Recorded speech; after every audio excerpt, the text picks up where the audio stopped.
CPIM-ന്റെ മുതിർന്ന നേതാവ് AK ബാലനൊപ്പമാണ് നമ്മളിപ്പോൾ. ഇന്നലെ പുതിയുഗ യാത്ര UDF-ന്റെ ജാഥ തുടങ്ങുമ്പോൾ മുമ്പോടിയായി നടത്തിയ വാർത്താ സമ്മേളനത്തിൽ VD സതീശൻ ജമാഅത്തെ ഇസ്ലാമിയുമായി ബന്ധപ്പെട്ട് വീണ്ടും ചില പ്രതികരണങ്ങൾ നടത്തിയിട്ടുണ്ട്. ജമാഅത്തെ ഇസ്ലാമി അവരുടെ മതരാഷ്ട്രീയം ഉപേക്ഷിച്ചു എന്നാണ് സതീശൻ പറയുന്നത്. ഇതിനോട് എന്താണ് പ്രതികരിക്കാനുള്ളത്? UDF-ന്റെ രാഷ്ട്രീയ അടിത്തറ പരിപൂർണമായും തകർന്നിരിക്കുകയാണ്. ഇനി കേരളത്തിലെ ജനതയോട്, മതനിരപേക്ഷ മലയാളിയോട് ഒരു വോട്ടിന് പോലും ചോദിക്കാൻ അവർക്ക് സാധിക്കില്ല. കാര്യം ഇന്ന് സമസ്തയുടെ 100ാം വാർഷികവുമായി ബന്ധപ്പെട്ടുകൊണ്ട് EK സമസ്ത എന്നാണ് പറയുക സാധാരണ നിലയിൽ. എന്ന് പറഞ്ഞാൽ മുസ്ലിം ലീഗുമായി അണ്ണിപ്പറ്റുള്ള വളരെ ഒരു പ്രധാനപ്പെട്ട മതപണ്ഡിതന്മാരുടെ വേദിയാണത്. അവർ പറഞ്ഞിരിക്കുകയാണ്, ജമാഅത്തെ എന്ന് പറയുന്നത് യുവാക്കളെ തെറ്റിദ്ധരിപ്പിക്കുന്നതാണ്, തെറ്റായ വഴിയിൽ ചിന്തിപ്പിക്കുന്നതാണ്, മതരാഷ്ട്രമാണ് അവരുടെ ലക്ഷ്യം. ഇന്ത്യ രാജ്യം ഒരു ഇസ്ലാം റിപ്പബ്ലിക്കാകണം എന്നുള്ളതാണ് അവരുടെ ലക്ഷ്യം. അത് ഒരു രൂപത്തിലും അംഗീകരിക്കാൻ പറ്റില്ല എന്ന ശക്തമായ തീരുമാനം സമസ്തയുടെ 100ാം വാർഷികവുമായി ബന്ധപ്പെട്ടുകൊണ്ട് ഏകകണ്ഠ്യേന പ്രമേയം പാസാക്കി. ആ സ്ഥാനത്താണ് ശ്രീജിത്ത് ഇപ്പോൾ ചോദിച്ചതുപോലെ ഇതുമായി ഒരു ബന്ധവുമില്ലാത്ത VD സതീശൻ ജമാഅത്തേക്ക് അങ്ങനെ ഒരു ദർശനമില്ല, ഒരു കാഴ്ചപ്പാടില്ല, എനിക്ക് ഉറപ്പ് തന്നിട്ടുണ്ടെന്ന് പറയുന്നത്.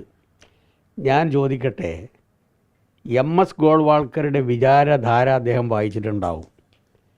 അതിൻ്റെ മറ്റൊരു പതിപ്പാണ് ജമാഅത്തെ ഇസ്ലാമിയുടെ ആത്മീയാചാര്യൻ മൗലാന മദൂദിയുടെ കുത്തുബാത്ത് അവരുടെ ഒരു ആത്മീയ ഗ്രന്ഥമായിട്ടാണ് ഇപ്പോൾ കണക്കാക്കുന്നത്.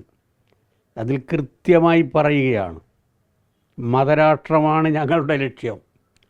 ഇന്ത്യൻ ജനാധിപത്യത്തോട്, മതേതര ഇന്ത്യയോട്, ദേശീയതയോട്, മഹാത്മാഗാന്ധിയെ രാഷ്ട്രപിതാവായി അംഗീകരിക്കണമെന്ന് പറയുന്നതിനോട് ഇതിനോടൊന്നും ഞങ്ങൾക്ക് പൊരുത്തപ്പെടാൻ കഴിയില്ല എന്നുള്ളതാണ് മൗദൂദി ആശയം. ആ മൗദൂദി ആശയം ഞങ്ങളിപ്പം മാറ്റിയിരിക്കുന്നു, ഞങ്ങളുടെ ഭരണഘടന മാറ്റിയിരിക്കുന്നു. എന്നിട്ട് ഞങ്ങൾ UDF-ന് സഹായം പ്രഖ്യാപിക്കുന്നു. ഞങ്ങളുടെ സഹായത്തോടുകൂടി ഇടതുപക്ഷ ജനാധിപത്യ മുന്നണി ഗവൺമെൻറ്റിനെ പരാജയപ്പെടുത്താൻ ഈ കേരളത്തിലെ എല്ലാ മുസ്ലിം വിഭാഗത്തെയും ഒരു കണ്ണിയിൽ കൊണ്ടുവന്ന് UDF-നെ അധികാരത്തിൽ കൊണ്ടുവരാൻ ഞങ്ങളുടെ എല്ലാ സഹായവും ഉണ്ടാകും എന്നാണല്ലോ ഇപ്പം ജമാഅത്തെ പറയുന്നത്. യാതൊരു സംശയവും വേണ്ട, ഈ ഒറ്റ പ്രശ്നത്തിൽ മുസ്ലിം ലീഗിൻ്റെ നിലപാടെന്താണെന്ന് വ്യക്തമാക്കണം ഇനിയെങ്കിലും. കാരണം മുസ്ലിം ലീഗിനോട് നല്ല ആത്മബന്ധമുള്ളതാണ് EK സമസ്ത. അതിശക്തമായ ഭാഷയിൽ പ്രതികരിച്ച സാഹചര്യത്തിൽ എന്താണ് ലീഗിൻ്റെ നിലപാട്? ലീഗിൻ്റെ പഴയ നിലപാട് എന്തഭിപ്രായ വ്യത്യാസം ലീഗിനോടുണ്ടെങ്കിലും അതൊരു മതനിരപേക്ഷ മതപ്പാർട്ടിയായിരുന്നു, മതത്തെ അടിസ്ഥാനപ്പെടുത്തിയിട്ടുള്ള പാർട്ടിയാണ്. പക്ഷേ ഒരു മതനിരപേക്ഷ ബോധം അവർക്കുണ്ടായിരുന്നു. മതനിരപേക്ഷതയുമായി ബന്ധപ്പെട്ടുകൊണ്ടുള്ള ആശയത്തിന് ശക്തമായ അടിത്തറ മതന്യൂനപക്ഷത്തിൽ വ്യാപിപ്പിക്കുന്നതിൽ ശക്തമായ നിലപാടെടുത്ത ആ പാർട്ടി ഇന്ന് അകപ്പെട്ടിട്ടുള്ള ഏറ്റവും ദയനീയമായ അവസ്ഥയാണ് ഇന്ന് നമ്മൾ കാണുന്നത്. മുസ്ലിം സമുദായത്തിലെ 1% അംഗീകാരം പോലും ഈ ജമാഅത്തേക്കില്ല കേട്ടോ. എന്ന് അവർ തന്നെ പറയുന്നുണ്ട്. പിന്നെ എന്തിനാണ് ഇതിൻ്റെ പിന്നിൽ പോകുന്നത്? ഇതിൻ്റെ സഹായം എന്തിനാണ് പറ്റുന്നത്?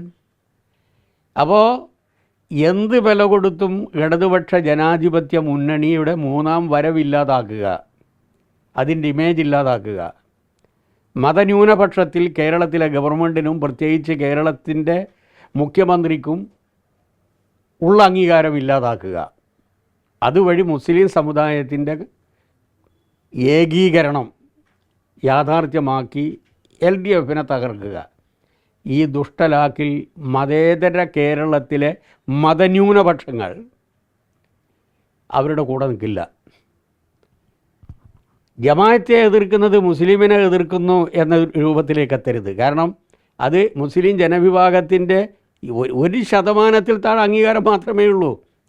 അവരുയർത്തുന്ന ആ ആശയം ഇന്ത്യൻ ഭരണഘടനയ്ക്ക് എതിരാണ്, ജനാധിപത്യത്തിനെതിരാണ്, ദേശീയതക്കെതിരാണ്, മതനിരപേക്ഷതക്കെതിരാണ്. അതിൽ നിന്ന് ഞങ്ങൾ മാറിയിരിക്കുന്നു എന്ന് പറഞ്ഞുകൊണ്ട് ഒരു അഫിഡവിറ്റ് കൊടുക്കാൻ പറ്റുമോ കോടതിയിൽ? ഞാൻ വെല്ലുവിളിക്കുകയാണ്. ഈ ആശയത്തെയും ഈ പ്രസ്ഥാനത്തെയും നിരോധിക്കണമെന്ന 2014 ഉമ്മൻചാണ്ടി മുഖ്യമന്ത്രിയായിരിക്കുന്ന കാലഘട്ടത്തിൽ നിങ്ങൾ ഓർക്കും, നമ്മുടെ രമേശ് ചെന്നിത്തലയാണ് അന്ന് ആഭ്യന്തര വകുപ്പ് മന്ത്രി. നിരോധിക്കണമെന്ന് പറഞ്ഞ ഒരു പെറ്റീഷൻ അനുകൂലമായി അഫിഡവിറ്റ് കൊടുത്തവരാണ് ഇവർ. അപ്പോൾ എവിടെ എത്തിയിരിക്കുന്നു രാഷ്ട്രീയമായി ഇതുപോലെ അധപ്പതിച്ച ഒരു കാലഘട്ടമില്ല. ഞാൻ ചുരുക്കാം, 2 ശത്രുക്കളാണ് ഞങ്ങളുടെ മുമ്പിലുള്ളത്, ഇടതുപക്ഷ ജനാധിപത്യ മുന്നണിയുടെ മുമ്പിലുള്ളത്. ഒന്ന്, RSS സംഘപരിവാർ ശക്തികളാൽ നിയന്ത്രിക്കപ്പെടുന്ന NDA. 2, ഇസ്ലാം രാഷ്ട്രം ഇന്ത്യ രാജ്യത്ത് കൊണ്ടുവരണം എന്ന ആശയത്തിൻ്റെ ഉപജ്ഞാതാവായ മദൂദിയുടെ ജമായത്തെ സഹായിക്കുന്ന, പിന്തുണക്കുന്ന UDF.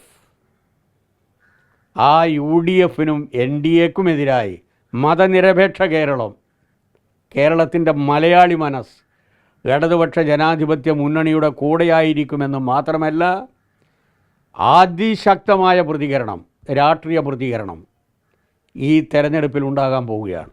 പക്ഷേ ഈ മൗദൂദി മതരാഷ്ട്രവാദ സങ്കല്പം ഉയർത്തിവെക്കുന്ന കാലത്ത് തന്നെ LDF ജമാഅത്തെ ഇസ്ലാമിയുടെ പിന്തുണ സ്വീകരിച്ചിട്ടുണ്ട്. ദേശാഭിമാനിയുടെ മുഖപ്രസംഗം അടക്കമുള്ള കാര്യങ്ങളാണ് UDF മറ്റും ചൂണ്ടിക്കാണി. അപ്പോൾ LDF പിന്തുണച്ചാൽ അവർ നന്മയും, അല്ലെങ്കിൽ മറ്റ് UDFന് പിന്തുണ കൊടുത്താൽ മതരാഷ്ട്രവാദവുമാകുന്നത് എങ്ങനെയാണെന്നാണ് ജമാഅത്തെ ഇസ്ലാമിയുടെ അമീർ അടക്കമുള്ള ആളുകൾ നേരത്തെ പ്രതികരിച്ചിട്ടുള്ളത്. അത് ഇതാണല്ലോ അവർ ചോദിക്കുന്നത്. അതിലുള്ള 2 ഉത്തരമാണ് എനിക്കുള്ളത്. പഴയ രാഷ്ട്രീയമല്ല ഇപ്പോൾ ഉള്ളത്.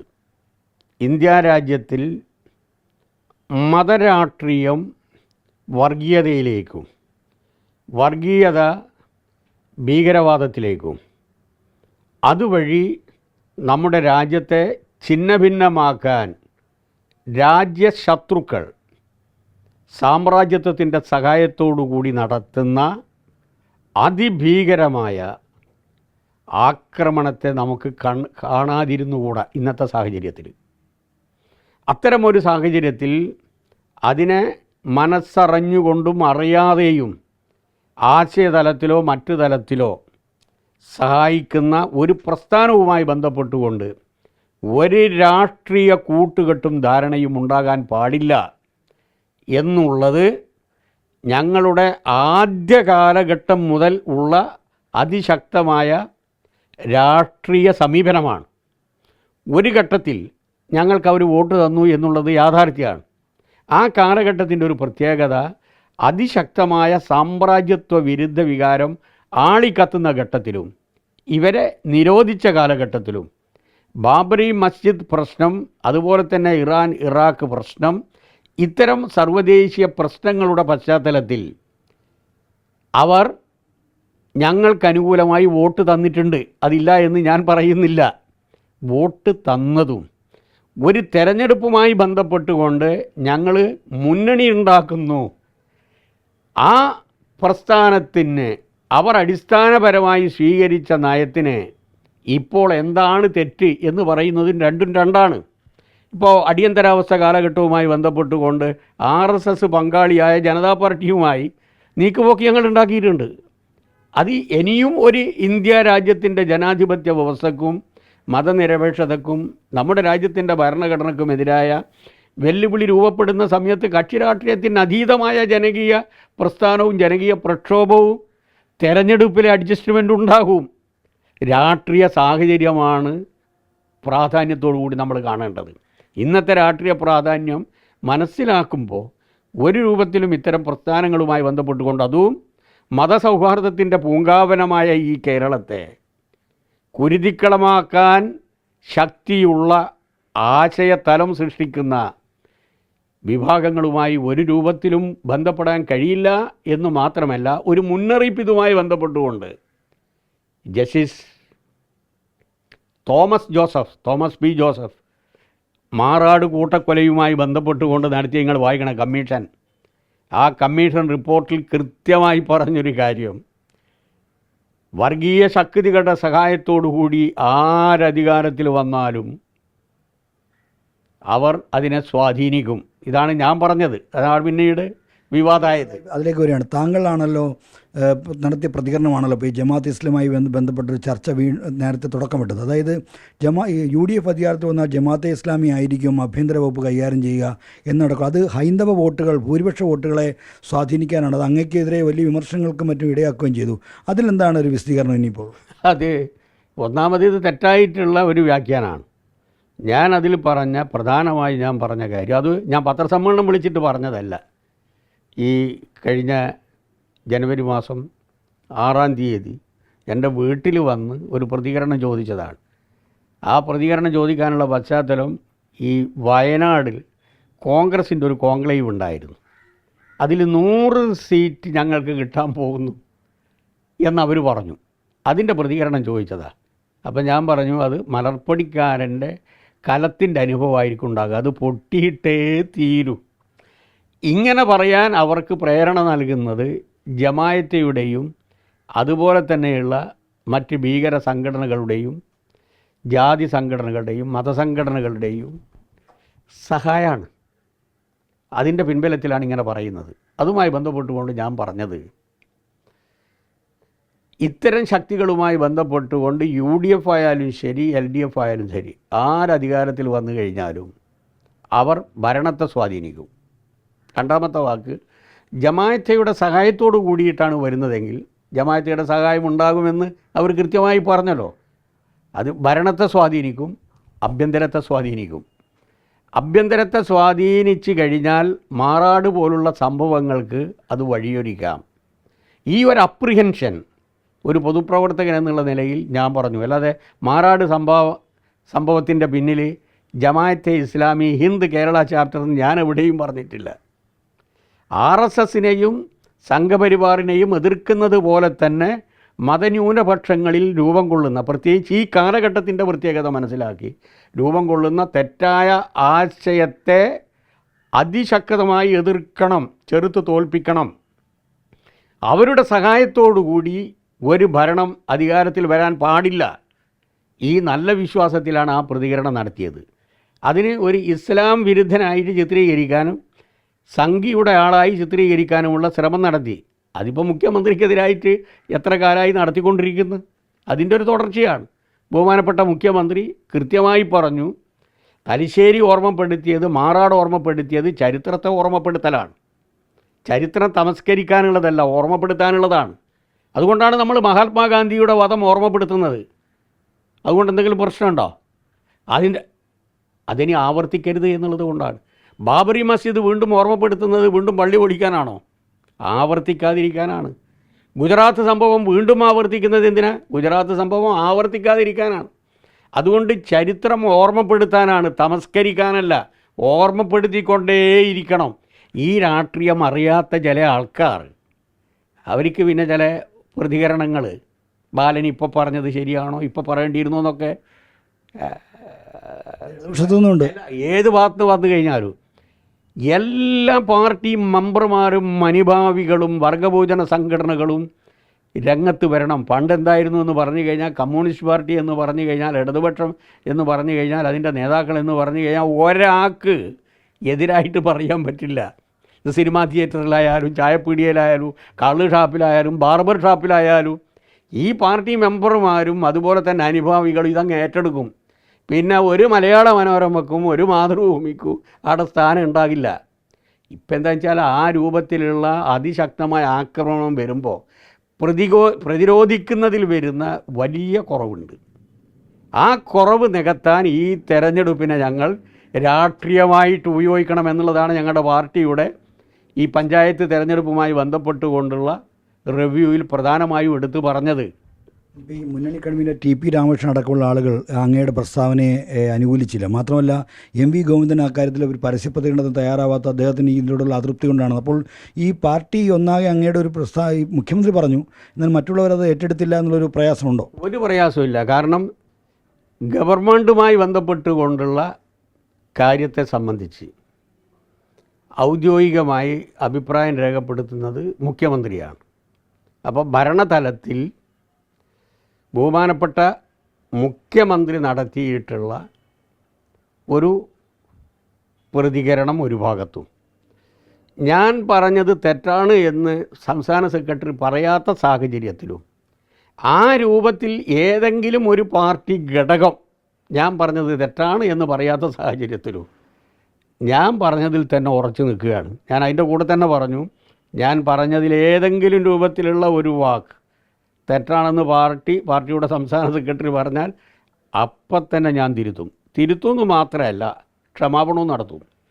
മാത്രമല്ല, ജമാഅത്തെ ഇസ്ലാമി ഇന്ത്യൻ ഭരണഘടന ഞങ്ങൾ അംഗീകരിക്കുന്നു, മതനിരപേക്ഷത ഞങ്ങൾ അംഗീകരിക്കുന്നു, ദേശീയത ഞങ്ങൾ അംഗീകരിക്കുന്നു എന്ന് പറഞ്ഞു കഴിഞ്ഞാൽ എൻ്റെ അഭിപ്രായം പരിപൂർണമായി ഞാൻ പിൻവലിക്കുകയും ചെയ്യും. ഇതുവരെ അവർ പറഞ്ഞിട്ടില്ല, ഇതുവരെ അവരുടെ ഭരണഘടന ആ രൂപത്തിൽ ഭേദഗതി ചെയ്തിട്ടില്ല. ഈവൻ മുസ്ലിം ലീഗിൻ്റെ ഒരു പ്രധാനപ്പെട്ട കേന്ദ്രമാണല്ലോ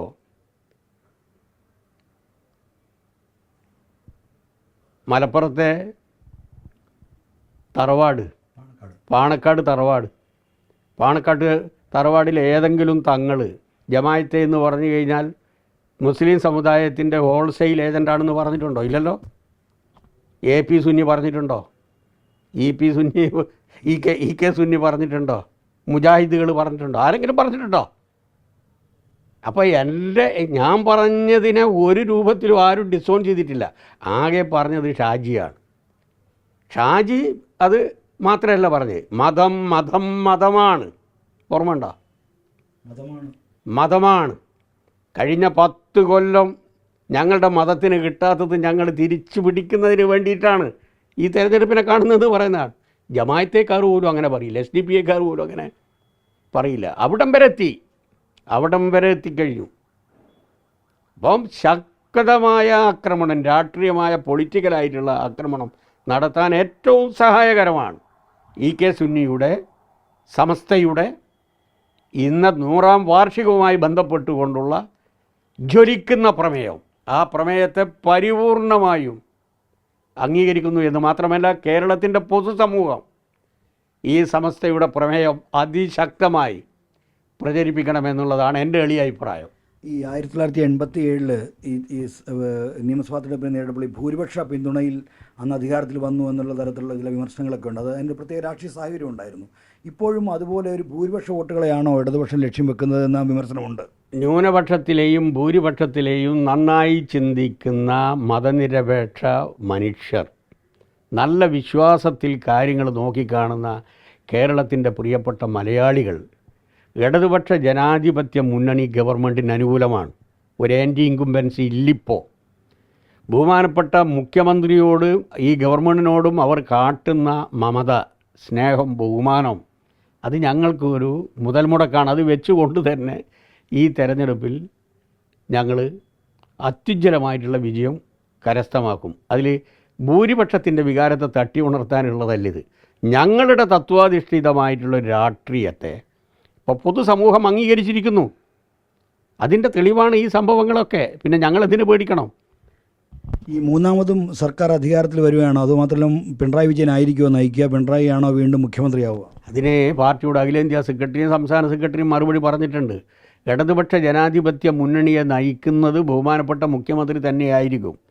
അതിൽ UDFന് ലേശം വിഷമമുണ്ട്. കാരണം അദ്ദേഹത്തിൻ്റെ ഭരണതലത്തിലും പൊതുപ്രവർത്തനത്തിലും അദ്ദേഹം ഉണ്ടാക്കിയിട്ടുള്ള ഇമേജിനെ ഇല്ലാതാക്കാൻ 2 കാര്യങ്ങളാണ് അവർ ആരംഭം മുതൽ ഉപയോഗപ്പെടുത്തിയത്. ഒന്ന്, അദ്ദേഹം ഒരു അഴിമതിക്കാരനാണെന്ന് വരുത്തുക. 2, സംഘിയാണെന്ന് വരുത്തുക. അത് കനകോലു എന്ന് പറയുന്നൊരു സാധനം ഉണ്ടല്ലോ, അറിയോ? അദ്ദേഹമാണ് ഇത് രൂപപ്പെടുത്തിയത് ഈ സോഷ്യൽ എഞ്ചിനീയറിങ്ങിൻ്റെ അയാളാണ്. അതിലേക്ക് എത്തിക്കാനുള്ള സിസ്റ്റമാറ്റിക് ആയിട്ടുള്ള ഡെവലപ്മെൻറ്റാണ് പിന്നീട് നിങ്ങൾ കേരളത്തിൽ കണ്ടത്. ഓരോ സംഭവം വരുമ്പോൾ ഇത് സംഘി അത് ഉണ്ടാക്കൽ അവരുടെ ഉദ്ദേശമായിരുന്നു. സംഖ്യ അല്ല എന്നാണ് നമ്മൾ പറയുന്നത്. ഇതിൻ്റെ പറയേണ്ട ആവശ്യം എന്താ? ലേബർ വാർഡ് സ്ത്രീകൾക്ക് മാത്രം ഒന്ന് ആരെങ്കിലും എഴുതി വെക്കാറുണ്ടോ? അങ്ങനെയുണ്ടോ? ഇത് സംഘിക്കെതിരായിട്ടും RSSനും എതിരായിട്ടും ജീവനെ തൃണവൽക്കരിച്ച പുല്ലുപോലെ നോക്കിക്കണ്ടൊരു മഹാനാണ് സഖാവ് പിണറായി. ഞാൻ ഇന്നും ഓർക്കുകയാണ്, തലശ്ശേരി ലഹള ആളിക്കത്തുന്ന സമയത്ത് വസൂര് പിടിച്ച് കുളിച്ചിട്ടില്ല. ആ സമയത്താണ് സഖാക്കളെയും കൂട്ടിയിട്ട് രംഗത്ത് വന്നത്. അതവിടെയുള്ള മതന്യൂനപക്ഷങ്ങൾക്കറിയാം. ഒരൊറ്റ പ്രമാണിയും മാഹിപ്പാലത്തിന് അപ്പുറം പോയിട്ടില്ല. CH മുഹമ്മദ് കോയയും പോയിട്ടില്ല, ലീഗിൻ്റെ ഒരു നേതാവും പോയിട്ടില്ല.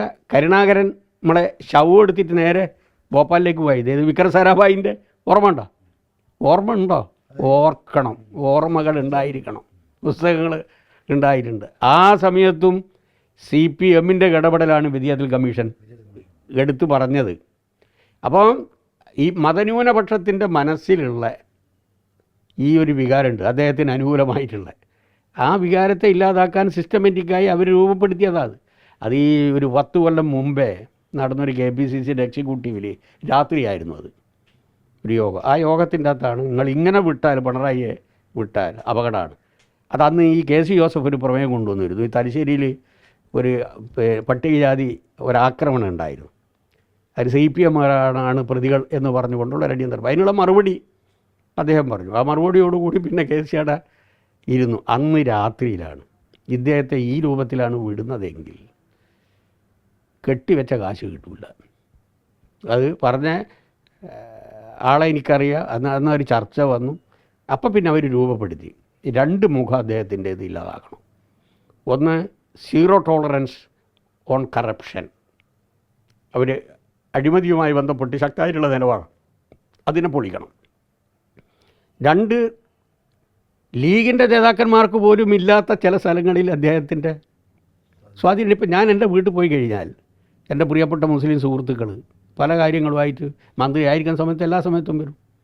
ലീഗാണ്, പക്ഷെ പിണറായിയോട് വല്ലാത്ത രൂപത്തിലുള്ള സ്നേഹമാണ്, വേർഷിപ്പാണ്. അതില്ലാതാക്കുക എന്നുള്ളതാണ്. അത് അവരുടെ സോഷ്യൽ എഞ്ചിനീയർ കുറേ വിജയിച്ചു കേട്ടോ, ഇല്ലെന്ന് ഞാൻ പറയുന്നില്ല. സംഖ്യയാക്കുക എന്നുള്ള അവരുടെ ലക്ഷ്യത്തിലേക്ക് ഈ പ്രചരണം എന്ന് പറഞ്ഞാൽ നിസ്സാരമല്ലേ. നിങ്ങളുടെ ഈ സാധനം കയ്യിലുണ്ടെങ്കിൽ അത് ഏത് രൂപത്തിലാണ് പട്ടിയെ പേപ്പട്ടിയാക്കുക, നേരെ തല്ലിക്കൊല്ലുക, ഈ പറയുന്നതുമായിട്ട് എന്തെങ്കിലും വാക്ക് പോക്കറോ ചേലി ചെകുത്താനും അല്ലേ നിങ്ങളെ സ്വഭാവം? പറഞ്ഞ മനസ്സിലായില്ല. ഈ പറയുന്നതുമായിട്ട് എന്തെങ്കിലും ബന്ധമുണ്ടോ? ഈ 2 ടേം നിബന്ധനകൾക്ക് അങ്ങ് കഴിഞ്ഞോണം മാറി നിന്നു. ഇനി ഇലക്ഷൻ മത്സരിക്കാനായിട്ടുള്ള ഒരു സന്നദ്ധതയുണ്ടോ? എൻ്റെ അതിശക്തമായ ഇടപെടൽ അക്കാര്യത്തിൽ അന്നും ഉണ്ട്, ഇന്നും ഉണ്ട്. അത് 2 ടേം എന്നുള്ളത് തന്നെയാണ് അന്ന്. എന്നാൽ അനിവാര്യമായിട്ടുള്ള ഏതെങ്കിലും ആൾക്കാർക്ക്, ഇപ്പോൾ CMന് കൊടുക്കുന്നുണ്ട്, അതുപോലെ ആർക്കെങ്കിലും കൊടുക്കണമെന്ന് പാർട്ടിക്ക് തോന്നുന്നുണ്ടെങ്കിൽ അത് പാർട്ടിയുടെ നിലനിൽപ്പിൻ്റെയും വളർച്ചയുടെയും ഗവൺമെൻറ് LDF ഗവൺമെൻറ് അധികാരത്തിൽ വരുന്നതിൻ്റെയും ഭാഗമാണ്. തോന്നുന്നുണ്ടെങ്കിൽ കൊടുക്കുന്നതിന് യാതൊരു പ്രശ്നവുമില്ല. എന്നെ സംബന്ധിച്ചിടത്തോളം ഞാൻ എൻ്റെ നയം ആദ്യം തന്നെ വ്യക്തമാക്കിയതാണ്.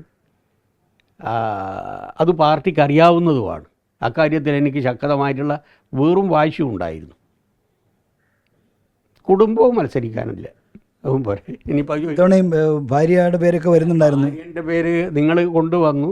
പിന്നെ ഒരു ചർച്ചയായ സമയത്ത് തന്നെ അവരില്ലയെന്ന് പറഞ്ഞ മനസ്സിലായില്ലേ. എൻ്റെ പേര് ഇതിൻ്റെ അകത്ത് വലിച്ചെടുക്കരുത് എന്ന് പറഞ്ഞു. അതിനോട് ഞാനും യോജിച്ചു, അവസാനം പാർട്ടിയും യോജിച്ചു. അതുകൊണ്ട് ഇനി ഈ ഭാര്യ PK കുഞ്ഞച്ചൻ്റെ മകളാണ്. അപ്പോൾ അവൻ PK കുഞ്ഞച്ചൻ്റെ മകളായാലും മറ്റേതായാലും അവർക്ക് DHS ആയിട്ട് പ്രൊമോഷൻ ഇതൊന്നും ആരും ചെയ്യില്ല. ഞാൻ നിങ്ങളിത് പറഞ്ഞുകൊണ്ട് പറയും. ശ്രീമതി ടീച്ചർ ആരോഗ്യവകുപ്പ് മന്ത്രിയാകുമ്പോൾ അഡീഷണൽ DHS ആയിരുന്നു വരും. DHS ആകാനുള്ള സീനിയോറിറ്റി കൊണ്ട് ഫയൽ വന്നിട്ട് സെക്രട്ടേറിയറ്റിൽ ഞാൻ പറഞ്ഞു ഞാൻ രാജിവെക്കൂ, എന്നിട്ടേ പ്രൊമോഷൻ കൊടുക്കാൻ പറ്റുള്ളൂ. അപ്പോൾ CM എന്നോട് ചോദിച്ചു അവർക്ക് അർഹതപ്പെട്ടല്ലേ. ഞാൻ പറഞ്ഞു അർഹതപ്പെട്ട എന്നാ മാറ്റിക്കോളൂ, എനിക്കും വിവാദത്തിനൊന്നും പറ്റില്ല എന്നും പറഞ്ഞ 6 കൊല്ലത്തെ പ്രൊമോഷൻ വേണ്ടാന്ന് ചോദിച്ചവരായ AK ബാലനതാണ്. അതുകൊണ്ട് പാർട്ടി എൻ്റെ കൊക്കിൽ ഒതുങ്ങാത്ത പലതും തന്ന സമയത്ത് വേണ്ട വേണ്ട വേണ്ട എന്ന് പറഞ്ഞൊരാളാണ് ഞാനത്. അതുകൊണ്ട് തന്നെ പാർട്ടിക്കുള്ളിൽ എന്നെ പറ്റി നല്ല വ്യക്തതയുണ്ട്. അപ്പം കുടുംബത്തിൽ നിന്നും മത്സരിക്കുന്നതിന് ബാലേട്ടൻ മത്സരിക്കില്ല. അല്ല, ഞാൻ നേരത്തെ പറഞ്ഞല്ലോ, ഇതുമായി ബന്ധപ്പെട്ടുകൊണ്ടുള്ള എൻ്റെ തീരുമാനം ഞാൻ എന്നേ വ്യക്തമാക്കിയതാണ്. അത്രയും അതിൻ്റെ അകത്തുള്ളൂ. ഈ അനിവാര്യമായ ഘട്ടത്തിൽ മാത്രം 2 ടേമിൽ ഇളവ് നൽകിയാൽ മതി എന്നാണോ, അതോ പരക്കെ ഇപ്പോൾ കൊടുക്കാം എന്നുള്ള നീക്കമുണ്ട്? അത്തരത്തിനോട് അതിനോട് യോജിക്കുന്നു. അല്ല, അത് പാർട്ടി എന്താണ് ചർച്ച ചെയ്ത് തീരുമാനിക്കാൻ പോകുന്നതെന്നുള്ളത് എനിക്കറിയില്ല. പക്ഷേ ഈ ഇടതുപക്ഷ ജനാധിപത്യ മുന്നണി ഗവൺമെൻറ് അധികാരത്തിൽ വരിക, അതിന് ജയിക്കാൻ പറ്റുന്ന സ്ഥാനാർത്ഥികളെ നിർത്തുക, അതിന് ഇതൊരു ബാറാണെങ്കിൽ 2 ടേം ബാറാണെങ്കിൽ അത് അനിവാര്യമായ സാഹചര്യത്തിൽ അതിന് റിലാക്സേഷൻ കൊടുക്കുക. അതാണ് പാർട്ടിയുടെ നയം. ആ നയം പൊതുവായിട്ടുള്ളതെല്ലാം മുമ്പേ ഉള്ളതാണ്. ജമാഅത്തെ ഇസ്ലാമിയുമായി ബന്ധപ്പെട്ടും പൊതു രാഷ്ട്രീയ വിഷയങ്ങളുമായി ബന്ധപ്പെട്ടും ആണ് AK ബാലൻ നിലപാട് വ്യക്തമാക്കിയത്. കേരളത്തിൽ വീണ്ടും LDFിൻ്റെ 3ാം സർക്കാർ അധികാരത്തിൽ വരുമെന്ന ഉറച്ച വിശ്വാസമാണ് അദ്ദേഹം പ്രകടിപ്പിക്കുന്നത്. സന്തോഷ് ചേകവർക്കൊപ്പം R. ശ്രീജിത്ത്, 24.